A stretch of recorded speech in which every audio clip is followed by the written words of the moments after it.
comme il y a 2 jours, dans un local voisin, devant un auditoire où je compte tant de visages amicaux, ce ne sera pas une conférence que je ferai, mais une méditation sur un thème donné.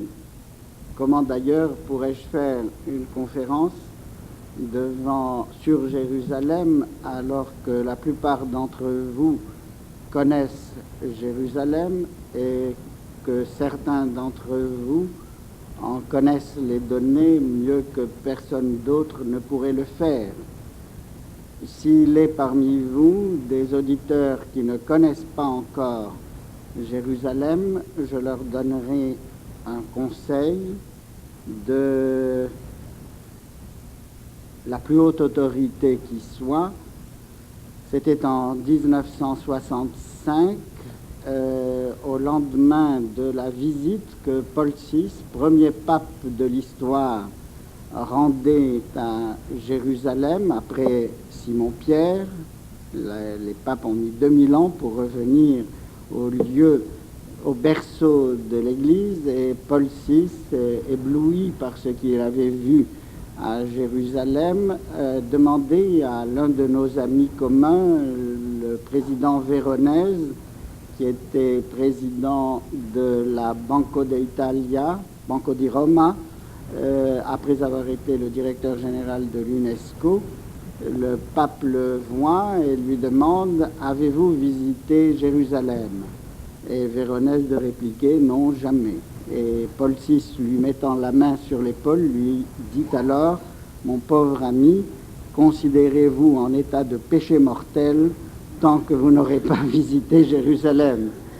J'étais alors le maire adjoint de Jérusalem, et la semaine d'après, Veronese est arrivé, non seulement avec sa femme et ses enfants, mais ses petits-enfants. C'était un véritable avion qu'il avait frété pour cesser d'être en état de péché mortel. Paul VI, fort heureusement pour les chrétiens et malheureusement pour le pays que j'habite, n'a pas dit ça ex cathedra. Mais bien que ne légiférant pas pour l'Église, je crois que la boutade qu'il a lancée sous le coup de l'émotion de son voyage à un de ses vieux amis est foncièrement vraie.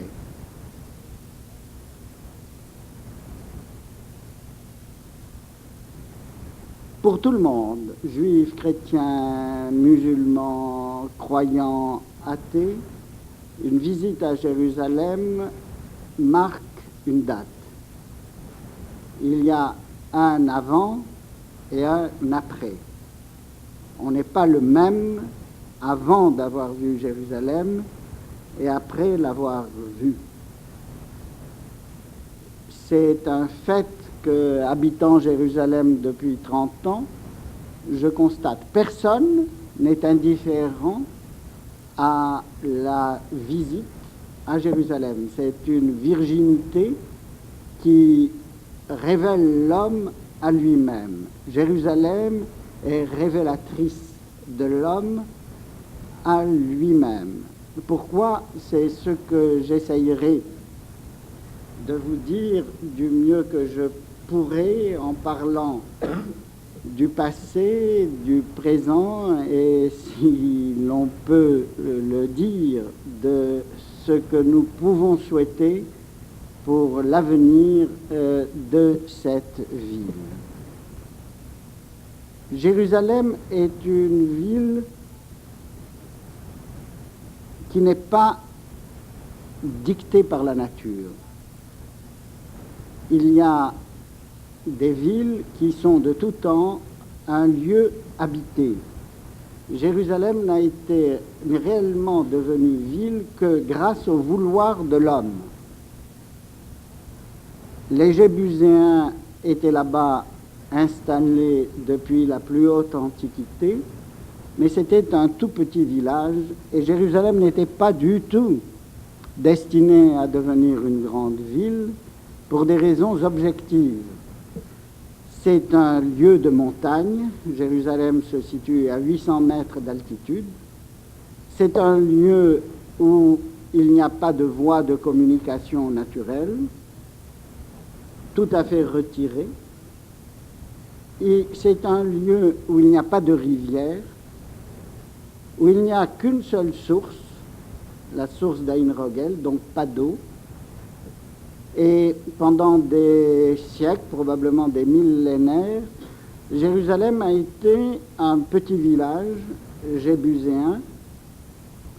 La première fois que Jérusalem apparaît dans l'histoire, c'est à l'époque d'Abraham, où Abraham rencontre celui qui était alors le maire de Jérusalem. Et à ce moment-là, les maires avaient bien du malheur, ils étaient aussi des rois. Et c'est Melchitsédek. Melchitsédek, c'est à cette époque que Jérusalem rentre réellement dans l'histoire. Et Melchitsédek était prêtre et roi.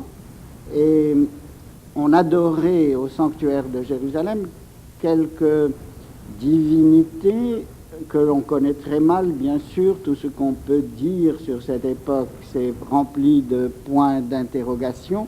Mais il y avait deux entités divines qui étaient adorées à Jérusalem, pour autant qu'on sache, c'est Tzedek, la justice, Meshor, la rectitude, et surtout Shalom, qui est inscrit même dans le nom de Jérusalem, la paix, la justice, la rectitude et la paix. C'étaient les divinités tutélaires de cette ville. Comment Jérusalem est-elle devenue la capitale d'Israël?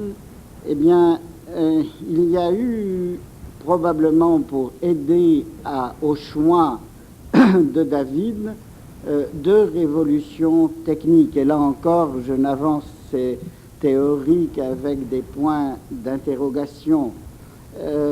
C'est la première, l'industrie du fer se répand. Et le fer, en se répandant, permet de faire des objets qui sont plus durs que le roc. Et Jérusalem, village de montagne, de haute montagne, sur haute montagne relativement, nous ne sommes qu'à 800 mètres d'altitude, mais nous avons le sentiment d'être au moins aussi haut que l'Himalaya, parce qu'il n'y a rien de plus haut tout autour, n'est-ce pas? Ce village de montagne est plein de rocailles, c'est la seule chose que le Dieu d'Israël nous ait donné surabondamment, des rocs, mais le fer permet de creuser le roc et Jérusalem va se développer grâce aux citernes. Il pleut beaucoup à Jérusalem. La moyenne annuelle des pluies est de 600 mm, c'est-à-dire une moyenne aussi forte qu'en Normandie, qu'à Paris. Il pleut beaucoup et les hommes, pour vivre à Jérusalem, vont creuser des citernes. Jérusalem, et il y a des dizaines, des centaines de milliers de mètres cubes de citernes qui emmagasinaient l'eau. Alors nous n'avons pas de rivière, nous n'avons pas de source où cette minuscule source d'Ain Rogel, justement le lieu où j'habite, et source qui a disparu d'ailleurs. En dehors de cela, pour vivre à Jérusalem, les Hébreux ont creusé des citernes et emmagasiné l'eau du ciel. C'est l'une des rares villes du monde, je crois, dont les habitants étaient condamnés à boire l'eau du ciel, l'eau de pluie. Et c'est à partir de David que survient, au premier millénaire avant l'ère chrétienne, une autre révolution technique, c'est la domestication du chameau. Le chameau va permettre de relier Jérusalem, les montagnes de Judée, au grand courant de la circulation à l'Égypte, à la Mésopotamie. Et ça va tirer ce village de montagne de son isolement.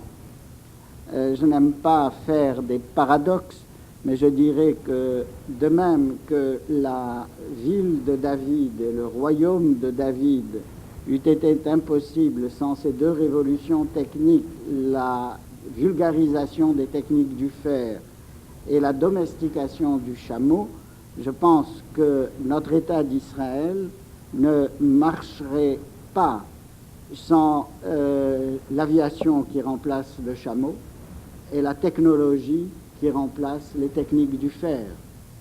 Nous vivons aujourd'hui, grâce à ces deux grandes révolutions techniques qui reproduisent à 3000 ans de distance des révolutions techniques qui ont permis le développement de Jérusalem, devenue conquise par David sur les Jébuséens et qui se développe grâce à ces révolutions techniques sans lesquelles, à l'époque comme aujourd'hui, sans lesquelles nous n'aurions pas assisté à l'édification de cette ville, à ses développements.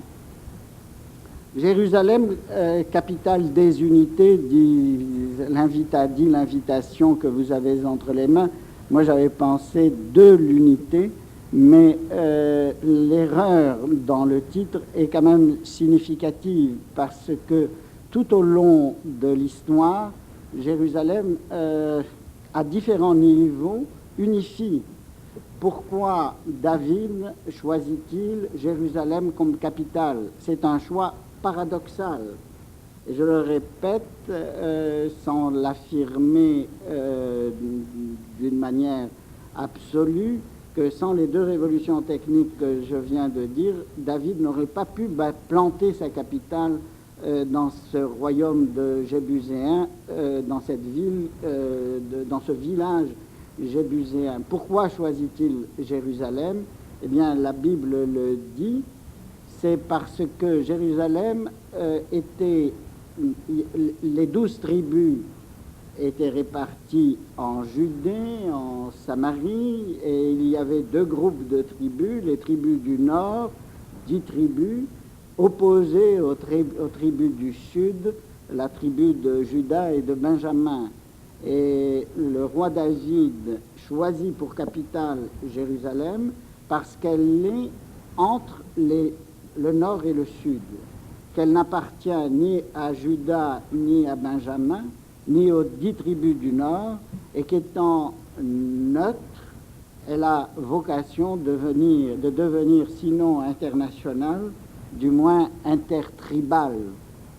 Et déjà à l'époque, Jérusalem, vivant sous l'aile d'entités divines qui s'appellent Tzedek, Mishor, Shalom, la justice, la rectitude et la paix, va devenir la capitale unitive des 12 tribus d'Israël. Et c'est pendant cette époque royale de David, de Saül, jusqu'à la destruction de Jérusalem en 586 par les Babyloniens, que cette ville va être le théâtre d'une véritable pluie d'étoiles. Quelque chose de transhistorique, la prédication d'une cinquantaine de prophètes, on ne connaît pas exactement le nombre, qui vont changer la pensée, le langage de l'humanité entière.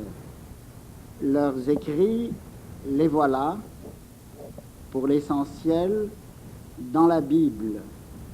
Les prophètes vont tous prêcher à Jérusalem, depuis l'origine jusqu'à la destruction complète de Jérusalem. J'en reparlerai. Les prophètes, cette ville qui n'a pas d'eau, qui n'a aucune ressource, qui est en dehors de toutes les voies de circulation, qui n'a ni acropole, ni pyramide, ni rien d'autre que de la rocaille et un ciel éblouissant, une éblouissante lumière, va devenir le théâtre d'un événement, on peut le dire, unique, la prédication de la Bible par des hommes inspirés, les prophètes, et puis en feu d'artifice final, Jésus et les apôtres qui vont clôturer ce destin prophétique de la ville de Jérusalem. Je le disais souvent, comment expliquer cette visitation d'un peuple par le Verbe, et pour ce qui est d'Israël, le Verbe de Dieu, pour ce qui est de la chrétienté, le Verbe de Dieu. Eh bien, c'est Aristote qui le disait, dans le fait, il n'y a pas d'explication possible, il faut constater ce qui est. Et cette Bible est vraiment le livre de Dieu. Et s'il y a des athées ou des personnes qui se prétendent athées dans cette salle, elles seront d'accord avec moi, puisque le nom de Dieu revient à 5600 et quelques fois dans ce livre, et que Adonai Elohim n'est connu directement que dans ce livre.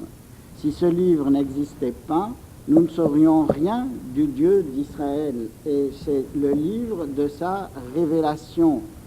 Les Hébreux qui ne s'embarrassaient pas de problème disaient: ce livre a été inspiré par Adonai Elohim. Et en ce qui me concerne, connaissant ce livre, connaissant ce rayonnement extraordinaire qu'il a eu, fondateur de 3 religions, le judaïsme, le christianisme, l'islam, et rayonnant bien au-delà de ces 3 religions par la force même de son verbe, ce livre, s'il n'était pas inspiré par la transcendance de Dieu, deviendrait pour moi un véritable mystère, à cause justement de ce miracle de la communication universelle qu'il réalise. Il y a là des techniques d'écriture et un jaillissement d'idées, un jaillissement de force, une puissance de conviction qu'on rencontre rarement, et également un réalisme extraordinaire. Jérusalem est le lieu de ce livre. La seule vocation de Jérusalem, sans acropole, sans pyramide, sans rien d'autre que ces rochers, ça a été de recevoir, de garder et de transmettre ce livre. Et parler de Jérusalem, c'est nécessairement parler de la Bible, parce que c'est le produit, l'unique produit de cette ville.